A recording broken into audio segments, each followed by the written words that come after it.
I'm very pleased to be providing you another update on COVID-19 therapeutics. This is the September 2024 update. Here are my disclosures. Today, I'm going to cover several topics. Mostly, we'll be talking about new information about nirmatrelvir ritonavir. This includes results that have finally been published for the EPIC standard risk study, a study of nirmatrelvir ritonavir for post-exposure prophylaxis, as well as an interesting study on the impact of this treatment on post-acute sequelae. We'll then talk about a study that compared nirmatrelvir ritonavir to an oral formulation of remdesivir and compare the risks of viral rebound with these two antiviral treatments, and finish with some breaking news published just a week ago about the impact of semaglutide on COVID-19 mortality.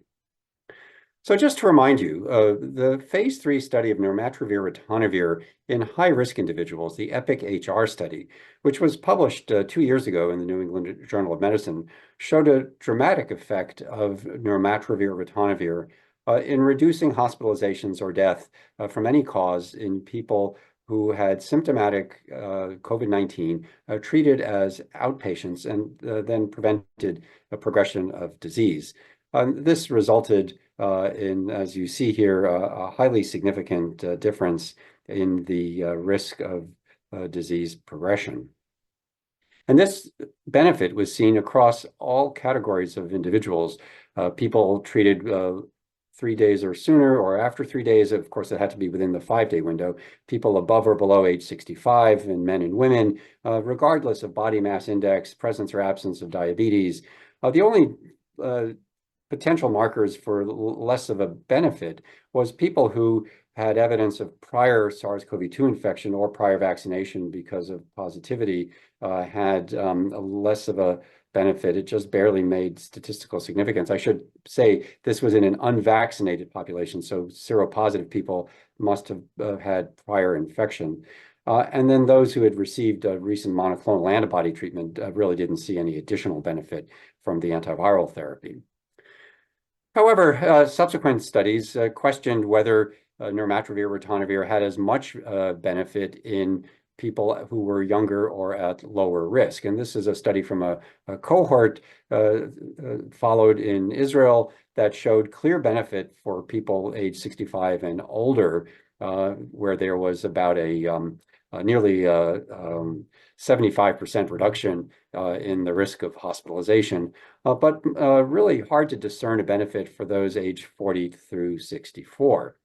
But then that contrasted with evidence coming from my own hospital system, published by my colleague Scott Dryden-Peterson, that showed that overall there clearly was a benefit in terms of reducing the risk of hospitalization or death in outpatients who received nirmatrelvir ritonavir for, again, symptomatic COVID-19.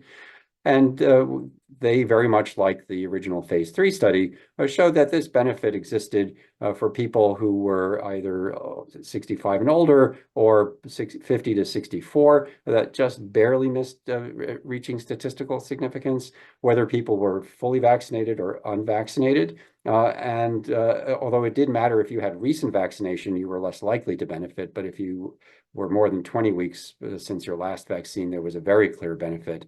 And then also obesity or lack of obesity had no impact on the benefit.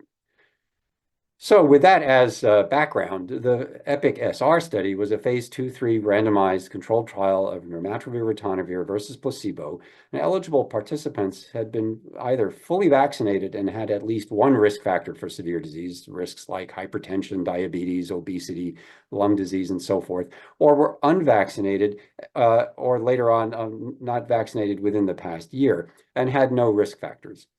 They had to have confirmed COVID-19 within 5 days of symptom onset and were randomized evenly to receive nirmatrelvir ritonavir or placebo twice daily for 5 days, with a primary endpoint being time to sustained alleviation of all COVID-19 signs and symptoms. Now, this is very different from the endpoint in EPIC-HR and the endpoints we were just talking about in the cohort studies. Here we're looking at how quickly did symptoms resolve, but it had to be sustained alleviation, so you couldn't have symptoms that went away and then came back.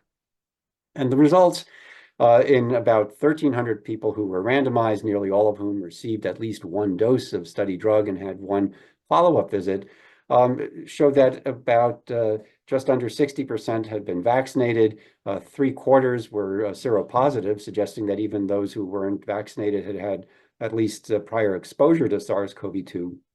And about 50% were considered to be at standard risk. That is, they had none of the risk factors we were just talking about. And when you look at the primary results shown here in the table, you can see that, first of all, they were followed for equal periods of time, but the mean time at risk for events was also similar. But the time to sustained alleviation, the median time, was 12 days for the treated group, 13 days in the placebo group. The mean times were virtually identical, and not surprisingly, this failed to reach statistical significance. So no benefit of giving nirmatrelvir ritonavir to this population of people with symptomatic COVID-19 as outpatients. Now, another study looked at nirmatrelvir ritonavir for post-exposure prophylaxis. And this again was a phase 2/3 randomized controlled trial of the nirmatrelvir ritonavir for prevention of COVID-19 in household contacts. For this study, eligible participants had been exposed to a household member with confirmed COVID-19 within 96 hours before randomization. So that's within 4 days. And they were randomized 1:1 to receive nirmatrelvir ritonavir twice daily for either 5 days or 10 days, or for placebo. So looking at both treatment versus no treatment and also duration of treatment. The primary endpoint was occurrence of symptomatic SARS-CoV-2 within 14 days, confirmed by PCR or a rapid antigen test. And then secondary endpoints include confirmed asymptomatic infection, that is simply testing positive but not having symptoms. Confirmed symptomatic infection in persons at high risk for progression to severe disease was another important secondary endpoint. This table shows the results, and I'll walk you through it. So first, looking at the primary endpoint, which was the occurrence of symptomatic confirmed SARS-CoV-2 infection by day 14, you can see that the difference whether giving the 5-day or the 10-day regimen from placebo was the same, about a little less than a day and a half difference, but that the relative risk reduction was fairly modest, at just about 30 or to 35%, and that failed to achieve statistical significance. Similarly, there was no difference in the secondary endpoints, except in a post hoc analysis in which for the occurrence of symptomatic or asymptomatic infection, looking at the 10-day regimen, the risk reduction relative to placebo was about 65% and just achieved statistical significance.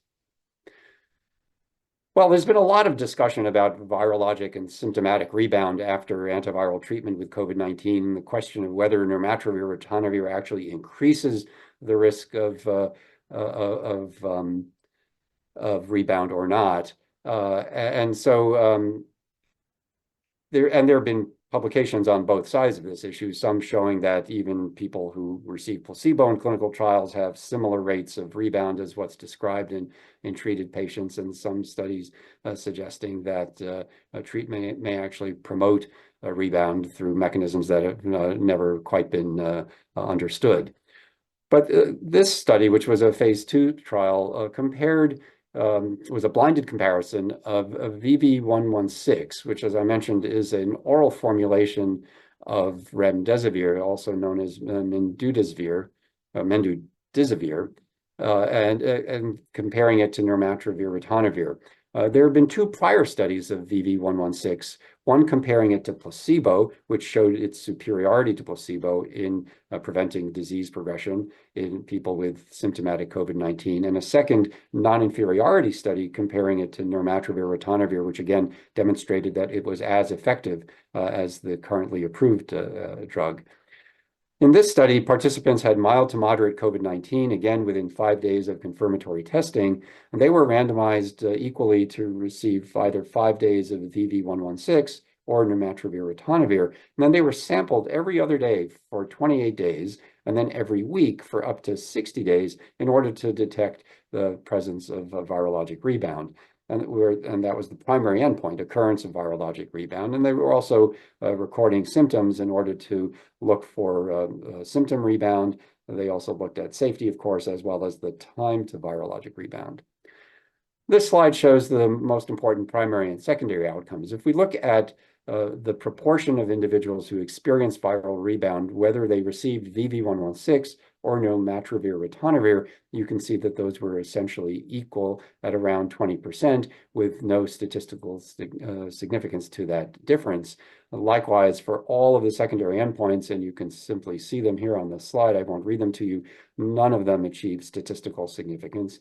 And you see at the bottom the Kaplan-Meier plots showing time to virologic rebound. And again, there is no difference there, and the hazard ratios are essentially equal. I'm sorry, the panel A shows time to viral rebound, and panel B shows time to symptom rebound. And in each of the panels, the times to rebound are equal for the VV116 and the nirmatrelvir-ritonavir group. Neither of those differences achieve statistical significance.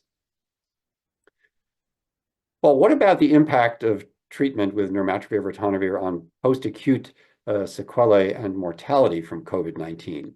This is a very interesting retrospective cohort study done in Hong Kong, and it was done during the period from March 2022 through October 2023, so over about an 18-month period.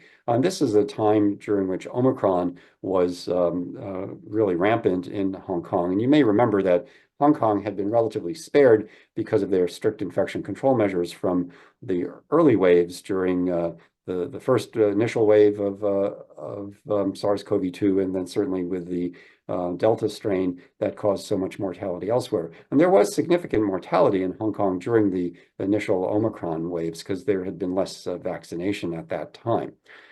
So this study pulled from a very large group of people because they have very complete medical records, but they identified about 55,000 overall people who either did or didn't receive nirmatrelvir-ritonavir and were met the eligibility criteria for this cohort study. There were about 15,000 in the nirmatrelvir-ritonavir group and just under 24,000 in the control group who received no treatment and had no contraindications for receiving treatments, because those people were excluded from analysis.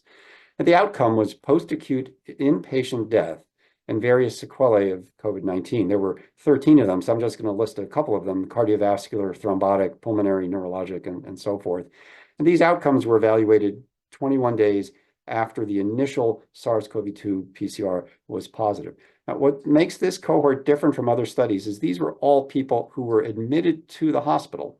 And I'll show you some of those details as we go along.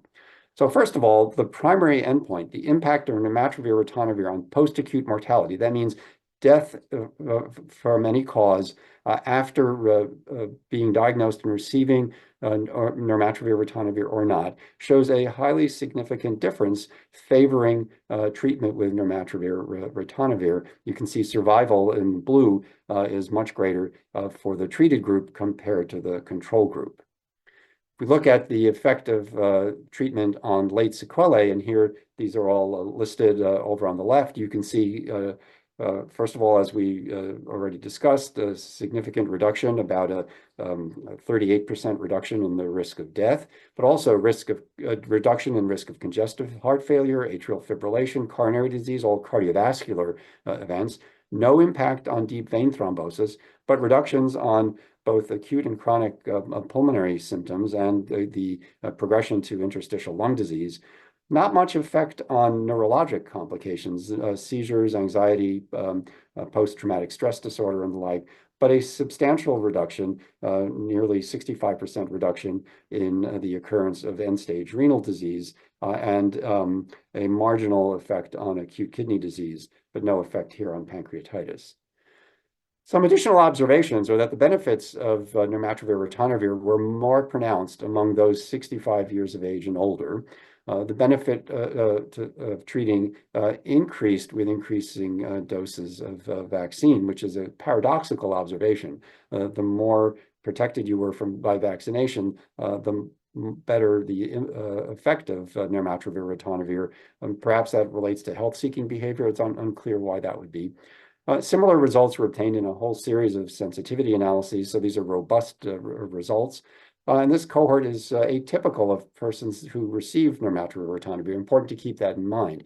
96% received treatment on or shortly after admission to the hospital. We don't typically use nirmatrelvir ritonavir in that setting, except for people who have nosocomially acquired nirmatrelvir ritonavir due to an in-hospital exposure. Relatively few received remdesivir, just 6%, or just under 7% in the nirmatrelvir ritonavir group, and just over 20% in the control group, which is quite different from how we would treat people in the United States. And persons who died within 21 days were excluded from analysis because they were looking at late sequelae. So this study can't be used as evidence for prevention of acute mortality in people with severe disease. So conclusions from this study are that the benefits of nirmatrelvir ritonavir may extend to those with severe COVID-19 requiring hospital admission, certainly outside of the label at this stage here in the United States.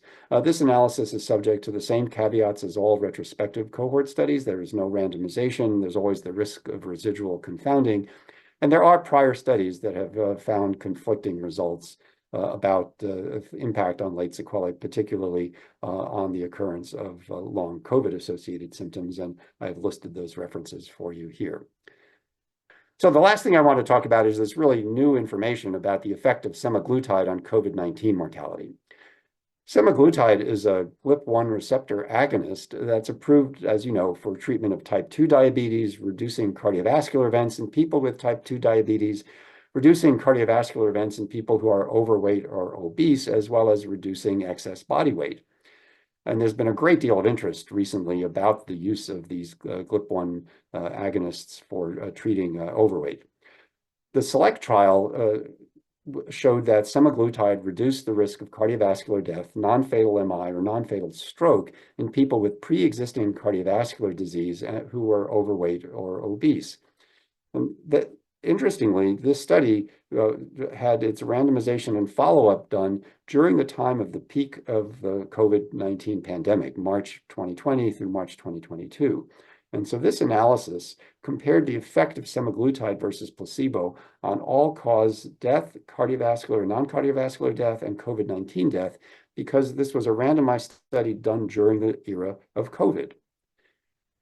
So looking at the study overall, semaglutide reduced all-cause death by about 20%.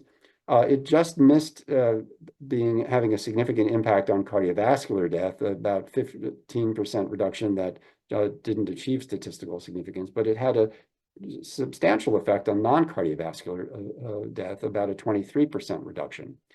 COVID-19 occurred in nearly a quarter of the study participants, and so the investigators were able to go back and look at what impacted treatment with semaglutide compared to placebo have on COVID-19.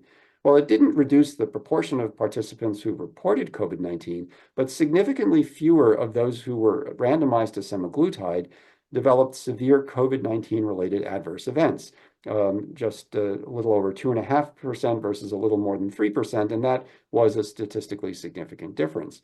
Moreover, fewer deaths were adjudicated by blinded coders as COVID-19 related in the semaglutide arm compared to placebo. And here this was about a 34% reduction and achieved a statistical significance.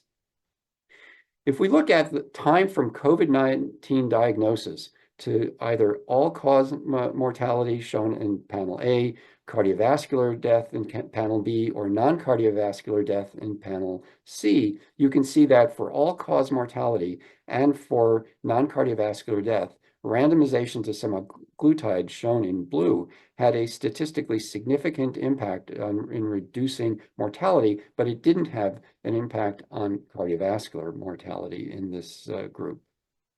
And if we just look at all-cause mortality due to COVID-19 from the time of randomization, again, there is about a 34% reduction that was statistically significant in among those randomized to semaglutide compared to placebo. Another way of looking at this is just looking at the types of deaths over the course of the study, and you can see how prior to COVID-19, or the peak of COVID-19, there were more deaths in the placebo, more cardiovascular deaths in the placebo arm compared to the semaglutide arm. And then that evens out during the pandemic phase, and then it diverges again in the post-pandemic phase, whereas non-cardiovascular deaths really increase during the pandemic phase. This suggests that because people randomized to the placebo arm were dying more of non-cardiovascular causes, mostly infection-related due to COVID, they were actually, this was a competing risk, and that's why the cardiovascular risks are less different during the pandemic phase. So to conclude, semaglutide reduced all-cause mortality compared to placebo. The reduction in non-cardiovascular mortality was due largely to reductions in infection-related deaths, particularly those related to COVID-19. It's unclear whether the reduction in non-cardiovascular death is mediated through weight loss or through modification of the incretin pathway by the effect of semaglutide. And the effect of semaglutide in the SELECT study overall was not mediated by weight loss per se. So with that, I'll conclude and look forward to our discussion section.